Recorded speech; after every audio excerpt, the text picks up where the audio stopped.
Yahoo! Donc aujourd'hui je te retrouve avec l'extrême plaisir pour une nouvelle vidéo sur la chaîne et on va être sur un crash test de la série Girl Crush. Donc un crash test, je rappelle au cas où parce que ça fait un petit moment que j'en ai pas présenté, c'est tout simplement une catégorie de vidéos qui est comme les critiques tome 1, sauf que dans la critique tome 1, je dis bien un tome 1, le crash test c'est la même chose sauf que je présente les deux premiers tomes. Ça arrive quand du coup une maison d'édition sort les deux tomes en simultané parce que du coup quand ils font ça, à part Meian, du coup c'est souvent pour mettre en avant et c'est surtout qu'il y a souvent besoin du deuxième tome pour se faire un avis. Et donc du coup je respecte le choix de la maison d'édition et donc je teste les deux premiers tomes pour savoir si la série me plaît ou pas. Et donc est-ce que je continuerai la série par la suite. Et sinon comme là aujourd'hui c'est que du coup le tome 1 ne répondait pas à toutes mes interrogations. Surtout qu'une abonnée quand elle a vu que j'étais en train de lire le tome 1 m'a parlé de plusieurs choses, de plusieurs trucs qu'elle avait entendu dire. Et comme je voulais un petit peu répondre à ces questions, je me suis dit que j'allais lire aussi le tome 2 pour pouvoir voir ce que ça pouvait donner. Et j'ai des réponses, mais pas toutes, en tout cas pas toutes celles qu'elle m'a posées. Mais on va décortiquer ça ensemble. Mais voilà, je rappelle au cas où, les crash tests, c'est donc les deux premiers tomes. Donc on est avec Girl Crush, un manga qui date de 2020 au Japon et donc de 2023 en France. La série comporte 8 tomes au Japon et 5 en France. Le tome 6 devrait sortir soit toute fin d'année 2025, soit en 2026. Et je tiens à l'information des éditions Shiba, je ne suis plus trop sûre si j'ai le droit de le dire. Donc nous sommes sur un manga classé shoujo, mais je mettrai des parenthèses sur le genre réel au niveau de l'histoire et de ce qu'on a. Je précise au cas où que à la base, on dit bien juste, on les classe par rapport à la cible. Voilà, mais que en France c'est plus une catégorie de titres que tu vas retrouver et donc par exemple il y a les shonen de romance mais où tu sais que du coup la romance ne va pas être le truc clé etc comme par exemple du coup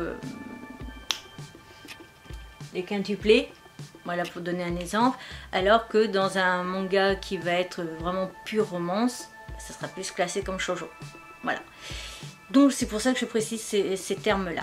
Pour ce qui est de la série, nous sommes donc dans le genre drame, tranche de vie, idol et K-pop parce que tout simplement ce sont des filles qui sont au Japon mais elles visent la Corée pour devenir du coup idol de K-pop, mais aussi on dit le mot idol quand on est au Japon, on dit juste idol, donc c'est pour ça qu'ils ont précisé les deux. Et donc la série est âge conseillé aux 12 ans et plus. On continue avec mon avis sur la qualité du dessin où je te dirais que je l'ai vraiment énormément apprécié et je trouve qu'elle a un petit charme, un petit plus que je ne saurais pas expliquer.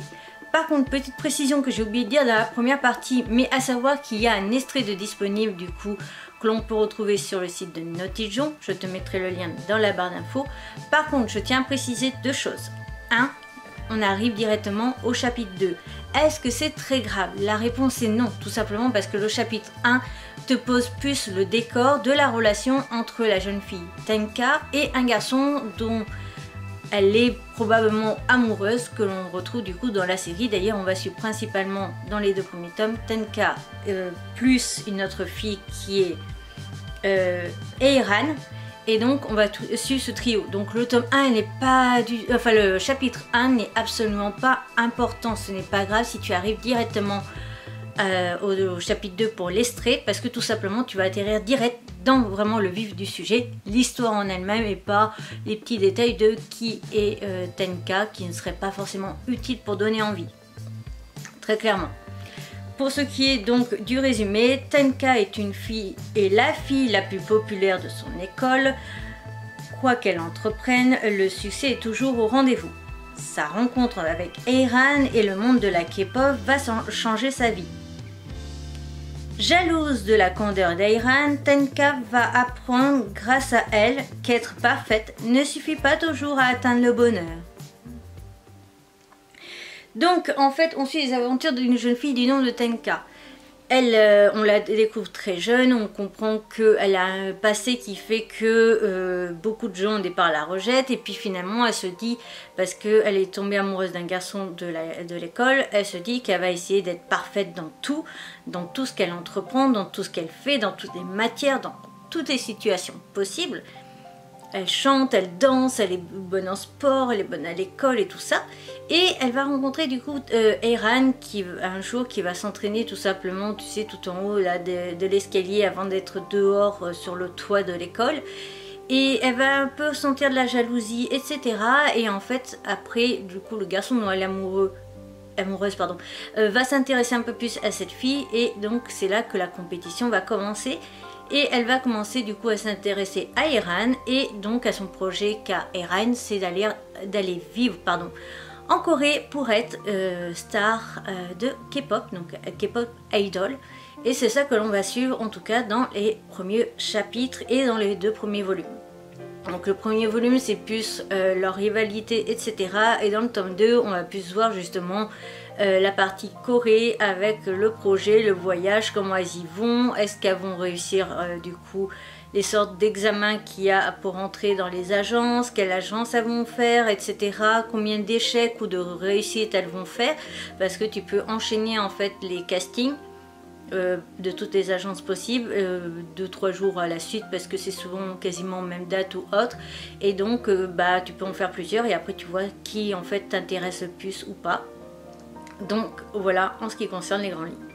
Pour ce qui est de ce manga, je l'ai vraiment trouvé très intéressant, parce que même si on peut tomber sur un truc assez cliché, quand même la jeune fille Tenka où tout lui réussit mais elle donne à fond pour que tout marche, qui se retrouve du coup en difficulté, qui se retrouve du coup face à une fille qui arrive à séduire le garçon dont elle est amoureuse.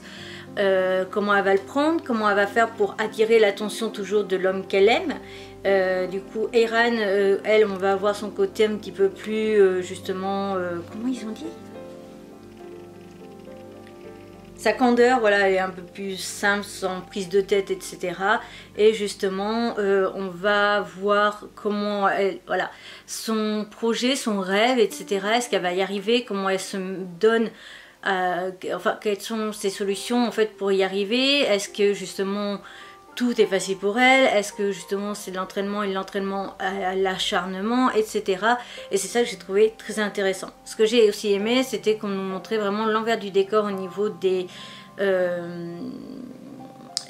comment on appelle ça, du coup des sélections, parce qu'en fait du coup au niveau de la K-pop, et ça ils ont vraiment respecté comment ça se passe du coup en Corée, c'est que tu as des sortes, tu rentres à l'agence, tu as des jours où tu peux passer des examens, on va te sélectionner ou pas, et si on te sélectionne, c'est après pour devenir ce qu'on appelle une trainee, qui est donc des jeunes qui vont s'entraîner souvent au moins 5 ans je crois minimum, avant de pouvoir après être à nouveau sélectionné pour créer un groupe.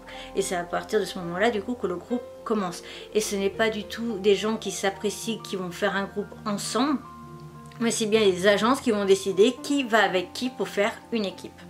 Et donc on essaie d'avoir un peu de tout au niveau des personnalités. Donc du coup, est-ce que je continue ou pas la série? Qu'est-ce que j'en ai réellement pensé, etc. Bah honnêtement, je vais continuer la série, oui, car je l'ai tout simplement adoré. Il faut aussi savoir qu'ils avaient un avantage au niveau de la série avec moi, c'est tout simplement que je suis un fan de K-pop, que j'écoute de la K-pop, que j'en consomme beaucoup moins, et je me suis moins à jour au niveau des sorties, etc. ces derniers temps, parce que entre temps j'ai fait une école de community manager qui me bouffe tout mon temps.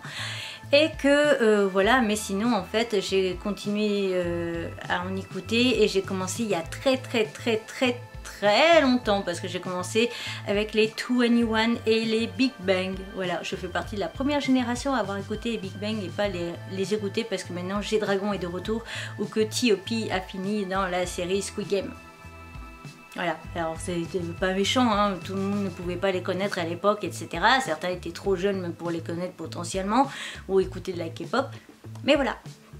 Donc moi ça m'a plu, parce que je me suis retrouvée dans ce milieu et dans ce monde que j'aime, la K-pop, en sachant tous les côtés positifs et négatifs de cet univers-là, et c'est ça que j'espère qu'on va nous montrer, et j'espère qu'on ira jusqu'au bout au niveau des détails vraiment sur l'univers de la K-pop.